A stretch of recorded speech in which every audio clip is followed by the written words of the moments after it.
29 दिसंबर 2006 नोएडा का निठारी गांव, bungalow number D5।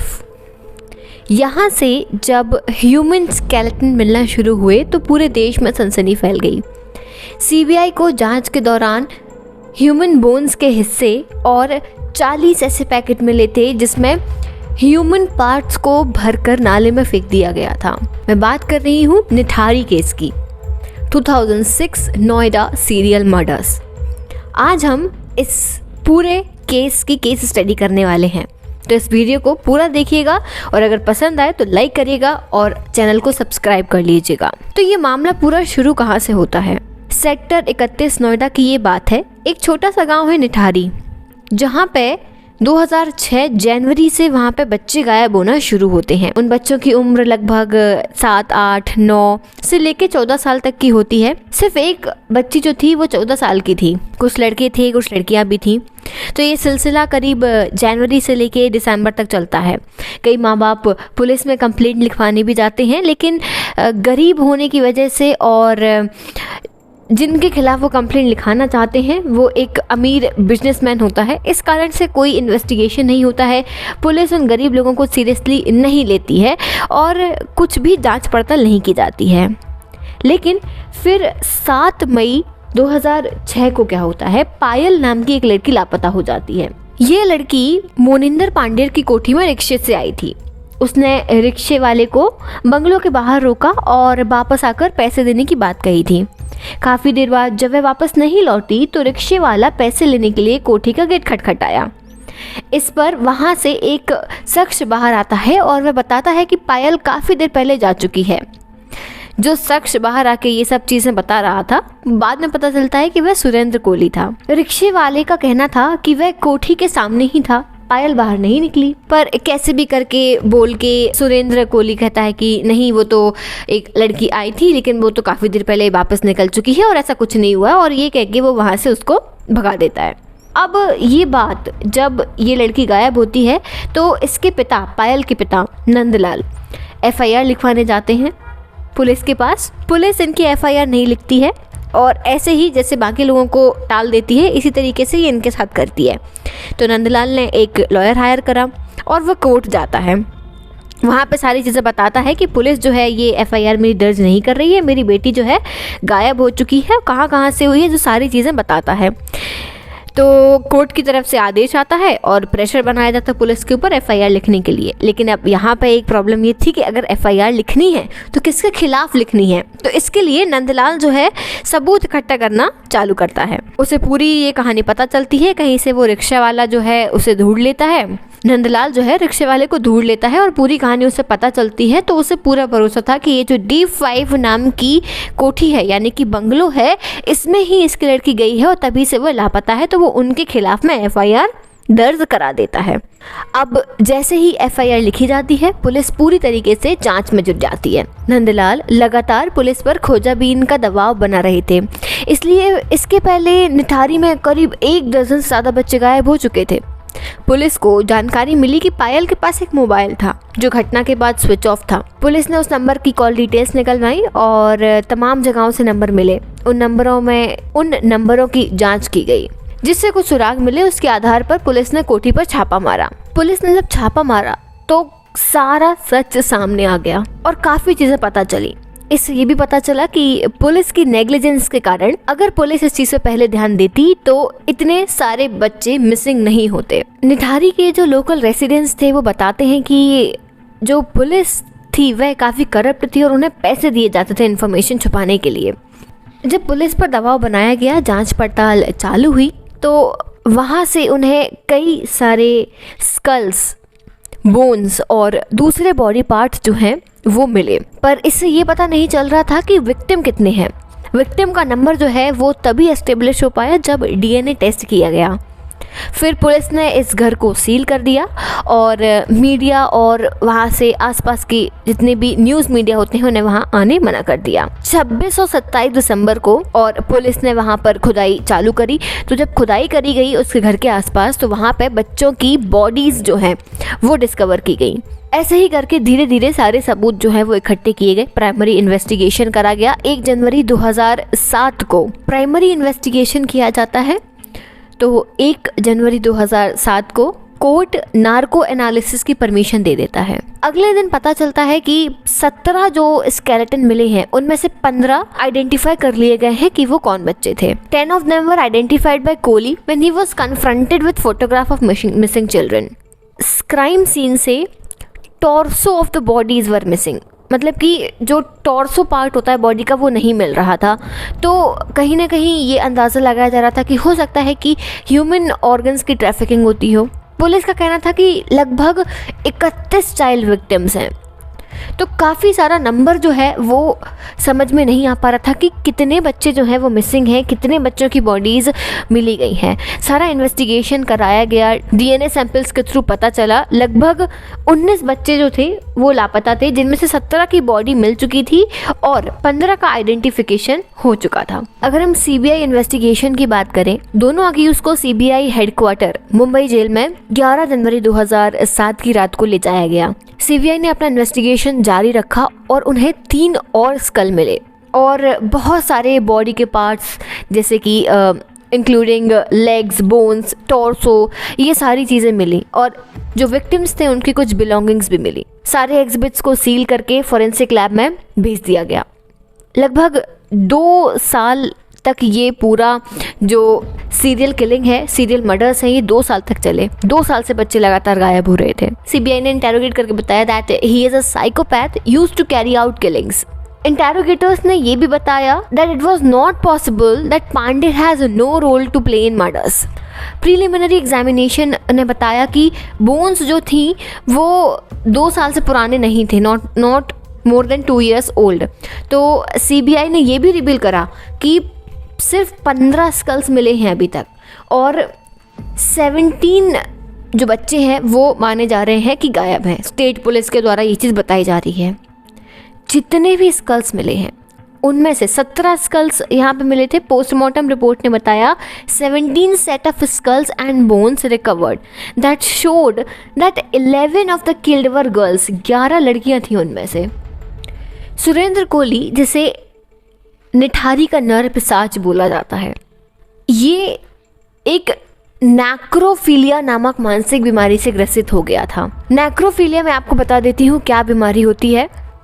नैक्रोफिलिया, जिसे नैक्रोफिलिज्म भी बोला जाता है, it is sexual attraction towards और सेक्सुअल एक्ट इन्वॉल्विंग कॉर्प्स। जो मरे हुए बॉडीज होते हैं उनके साथ में सेक्सुअल कांटेक्ट बनाना, सेक्सुअल एक्ट करना, ये एक बीमारी होती है नैक्रोफिलिया। उसे ये बीमारी हो चुकी थी, जो बच्चों के प्रति आकर्षित होने लगा था, डेड बॉडीज के साथ में ये सेक्सुअल कांटेक्ट बनाता था।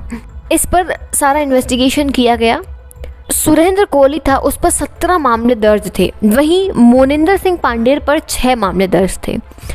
तो अब तक अगर हम प्रेजेंट की बात करें तो सुरेंद्र कोहली को 12 मामलों में फांसी की सज़ा सुनाई जा चुकी है। तो मोनिंदर सिंह पांडेर और सुरेंद्र कोहली दोनों को ही डेथ सेंटेंस दिया गया है। 12 केस अभी तक सॉल्व हो चुके हैं 12 केसेस में, और पूरे के पूरे 12 केसेस में सुरेंद्र कोहली को सजाए मौत दी गई है। ये पूरी स्टोरी थी। अब हम ये देख लेते हैं थोड़ा सा इसका फॉरेंसिक एस्पेक्ट क्या है। तो आगे का वीडियो देखिएगा और समझिएगा कि हम फॉरेंसिक एस्पेक्ट का डिस्कशन कर रहे हैं, किस तरीके से फॉरेंसिक जो है वो इम्पोर्टेंट रोल प्ले करती है किसी भी क्रिमिनल केस में। फॉरेंसिक एस्पेक्ट की हम बात करने वाले हैं अपने निठारी केस की। तो सबसे पहले मैं आपको बता दूं, ये है वो क्राइम सीन जहां पर क्राइम किया गया था। ये बेसिकली जो बिजनेसमैन है, ठीक है, जो इंडस्ट्रियलिस्ट है मोनिंदर सिंह पांडेर, ये उसका घर है। यहाँ से जो है ये एंट्री है जहाँ से बच्चों को घर के अंदर लेकर आया करा जाता था। फिर जैसे ही बच्चे घर के अंदर आ जाते थे उन्हें सेक्सुअली असॉल्ट किया जाता था और मारा जाता था। उसके बाद में ये पीछे आप जो देख रहे हैं ये ड्रेन है, नाला, ठीक है, ये पीछे ड्रेन है जहां से बच्चों को काट के बच्चों के जो बॉडीज के जो बॉडी पार्ट्स होते थे उन सबको पॉली बैग्स में भर के यहाँ पीछे से इस नाले में फेंक दिया जाता था। तो ये पूरा क्राइम सीन है, ये बंगलो है D5 जिसे हम हाउस ऑफ हॉरर, ठीक है, काफी ज्यादा भयानक ये केस रहा है, डरावना ये केस है, इसलिए इसे हाउस ऑफ हॉरर बोला जाता है। D5 नोएडा का निठारी गांव, सेक्टर 31, हाउस नंबर D5। इसके बाद में ये कल्प्रिट्स हैं। पहला है मोनिंदर सिंह पांडेर जो 55 साल का बताया जाता है और ये एक इंडस्ट्रियलिस्ट है, काफी बड़ा बिजनेसमैन है। दूसरा जो है वो है सुरेंद्र कोहली जो कि मोनिंदर सिंह पांडेर का कुक है। अब ये विक्टिम्स हैं, 20 विक्टिम्स हैं जिनके खिलाफ कंप्लेंट लिखी गई पुलिस स्टेशन में, एविडेंसेस लेकिन सिर्फ 17 विक्टिम्स के आइडेंटिफाई हो चुके हैं। आगे बढ़ने से पहले मैं आपको बता दूं कि अगर आपने अभी तक टेलीग्राम चैनल ज्वाइन नहीं करा तो जल्दी से ज्वाइन कर लीजिए और इंस्टाग्राम पे मुझे फॉलो कर लीजिए। अब हम आगे बढ़ते हैं और देख लेते हैं कंप्लीट टाइमलाइन क्या है इस केस की। तो जब हम टाइमलाइन की बात करते हैं तो यहाँ पर 29 दिसंबर 2006 में निठारी किलिंग में सबसे पहले यहाँ पर 8 स्केलेटल रिमेन्स पाए गए थे बच्चों के, जो कि निठारी के पीछे जो नाला है उसमें देखे गए थे। निठारी हाउस है, निठारी D5 हाउस में मोनिंदर सिंह पांडेर का जो बंगलो है उसके पीछे, और यहाँ पर दोनों को मोनिंदर सिंह पांडेर और कोहली को यहाँ पे अरेस्ट कर लिया गया था, सुरेंद्र कोहली। इसके बाद में 30 दिसंबर 2006 को क्या हुआ था, और ज़्यादा स्केलेटन वहाँ से ड्रेनेज से मिले थे। ये है 30 दिसंबर 2006 की बात। नेक्स्ट हम बात कर लेते हैं कि 31 दिसंबर 2006 को क्या हुआ था। 31 दिसंबर को 2 कांस्टेबल्स को सस्पेंड कर दिया गया था।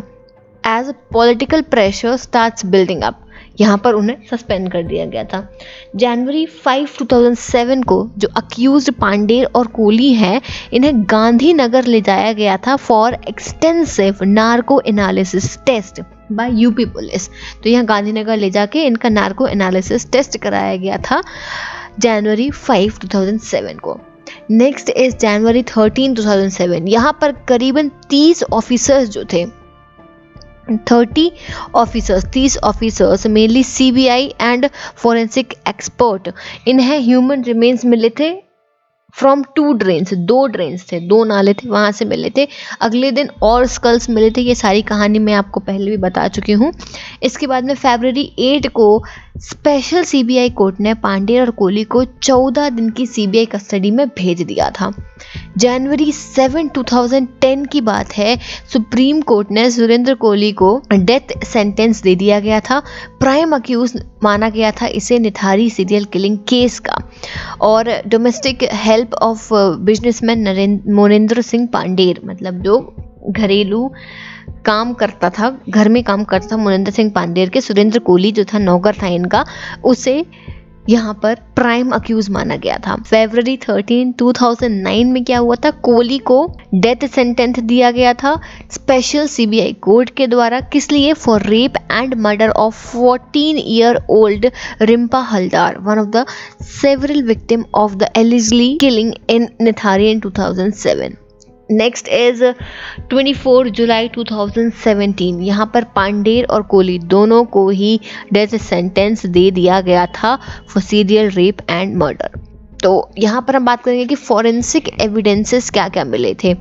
तो 2 accused were subjected to narco analysis including truth, drugs, polygraph test and brain mapping at national forensic laboratory. दोनों अक्यूज्ड को नार्को एनालिसिस करा गया था, ट्रुथ, ड्रग्स, पॉलीग्राफ टेस्ट भी करा गया था, ब्रेन मैपिंग की गई थी। ठीक है, दूसरी चीज़ यहाँ पर क्या हुई है, ध्यान से देखिएगा। पहला पॉइंट मैंने आपको बता दिया है। सेकेंडली यहाँ पर क्या हुआ था, forensic experts conducted detailed psycho analysis of Kohli की साइको एनालिसिस करी गई थी, ये जानने के लिए उसे जो बीमारी थी नेक्रोफिलिया, जो मैंने बताया था, मतलब कि हैविंग सेक्स विद कॉर्पस, ठीक है, डेड बॉडी के साथ में फिजिकल कांटेक्ट बनाना, paedophilia, having sex with children and paraphilic tendencies. तो ये सारी चीज़ों पर फोरेंसिक एक्सपर्ट्स ने साइको एनालिसिस करा था बहुत डिटेल में। Thirdly, forensic experts performed craniofacial reconstruction from the skulls found. Craniofacial reconstruction से ही मालूम चला कि वो जो स्कल्स हैं वो किस किस बच्चे के हैं। विक्टिम का नाम, विक्टिम की सारी डिटेल्स, क्रेनियोफेशियल रिकंस्ट्रक्शन, ये आपने पढ़ा होगा कैसे स्कल से जो है पूरा फेशियल रिकंस्ट्रक्शन किया जाता है। Next, various bones were found from the sewage. बहुत सारी बोन्स मिली थी from the back side of Pandey's resident. Pandey's के जो रेसिडेंस का पीछे का साइड था, ड्रेन जो हमने बताया, वहाँ से डीएनए टेस्टिंग की गई, ठीक है, जिस वजह से पता चला कि बेसिकली ये जो बोन्स या बॉडी पार्ट्स मिल रहे हैं वो एक के हैं या फिर कितने लोगों के हैं। डीएनए टेस्टिंग से ये चीज़ पता चली। तो फॉरेंसिक का पूरा रोल जो था, बहुत इंपॉर्टेंट रोल था पूरे इस केस में, ठीक है। ये वर्डिक्ट मैं बता चुकी हूँ कि क्या इनके साथ में हुआ था। दोनों को ही डेथ सेंटेंस मिल चुका है। सीबीआई कोर्ट ने 12 मामले हो चुके हैं, 12 सुनवाई हो चुकी है, जिसमें सुरेंद्र कोहली को ही यहाँ पर डेथ सेंटेंस मिला है। साथ में पांडेर को भी यहाँ पर अक्यूज माना गया है और दोनों को ही यहाँ पे कोर्ट के द्वारा, सीबीआई कोर्ट के द्वारा डेथ सेंटेंस दिया गया है। That's it. आई होप कि आपको ये वीडियो पसंद आया होगा। ऐसे ही हर हफ्ते, हर संडे एक नई केस स्टडी आती रहेगी। Till then do like, comment, share and subscribe to the channel. I will see you soon in the next video. Bye bye, take care.